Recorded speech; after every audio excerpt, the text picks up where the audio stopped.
got a story for you. I was dating this girl once, and I just started to get into like meditating and card reading and everything. And she was into all that stuff too. I could tell she kind of was quiet about it. But before I know it, I started meditating and dreaming, and she started showing up in my dreams. So then I was really able to wake up in my dreams. And we didn't last very long because she went in and eventually got married, but she kept coming in my dreams. And it was kind of cool at first because also all little signs of Hawaiian and stuff would link up, like the phone would make a weird noise and I'd see like Hawaiian this, and it was all mystical and stuff. It was like bedazzled or something, and it was all fun and games until I started complaining because we would have like conversations in the dreams too. And when are you gonna come see me? And she was just like, oh, I'm playing it off and this and that. And finally I stopped. I said no more. I broke up with her basically. And then all those signs and symbols became like a curse, and it became real wicked.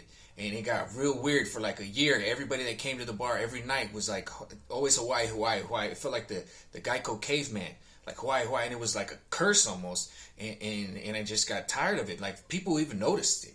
So eventually I went and said, you know what, screw this, dude. I researched. I did all this stuff. I got protection elements. Nothing was where I went to church. Nothing worked. So I said, I'm going to freaking Hawaii.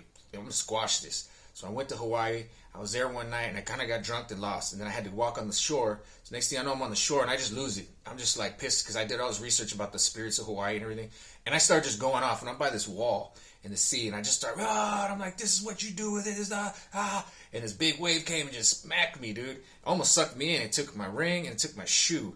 And then before I know it, I went home, went to sleep. I came back the next night, lit some sage that I bought at the swap meet, and I just kind of was like, did a peaceful thing, like, you know, it's all good. I'm mad, but you understand what was going on.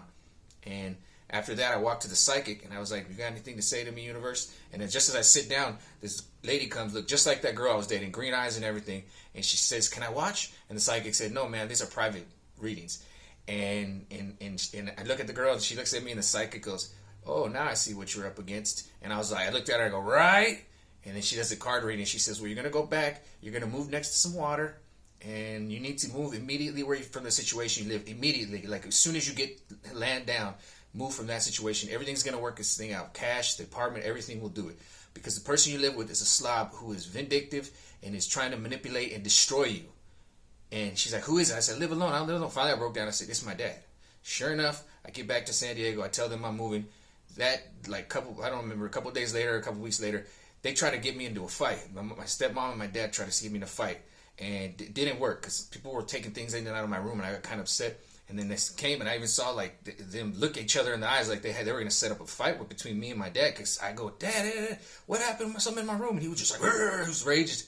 And then I just thought about the psychic, and I go, man, yeah, I see his anger, I see it. And so she even came in with a set of hedge clippers, like, what the hell is going on with these people? So I left, got an apartment, everything that day. Came back with a U-Haul the next day. I was gone. And then to sum up what happened with the girl I was dating, so I could see the signs and symbols. This is why I'm always talking about signs and symbols, so I could see like Hawaii, and everything was just, I could tell she was coming in. It felt like happy this time, didn't feel like angry. So it's happening, right?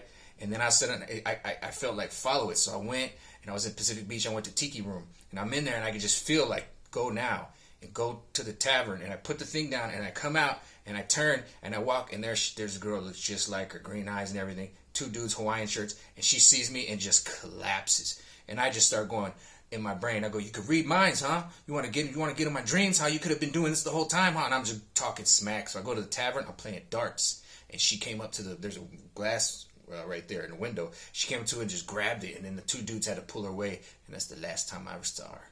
So that's signs and symbols. That's how magic works. And you see how I took that powerful whatever she was doing, and I turned it against her. You know what the craziest thing is? I thought about, should I tell you guys a story, and how should I tell it? I'm walking back from getting my delicious chicken, and right at the corner, I'm walking by this hospital, and the security guard comes out and stops me all of a sudden, and I'm like, what? And a car backs out, and guess what was on the gas tank? A Hawaiian flower. That's how it works. So you might want to listen to me, because your boy has done some stuff, okay? I've had spirits, forces worked on me, and I had to control them. And Hawaii spirit will still work with me because it knows I doesn't abuse it. And I don't know if it knew she was doing it bad or whatever, but I had to make it aware. I gave it an offering with my ring and the sage, and now it will still communicate with me and not drive me crazy. Yeah, you like that? I like it.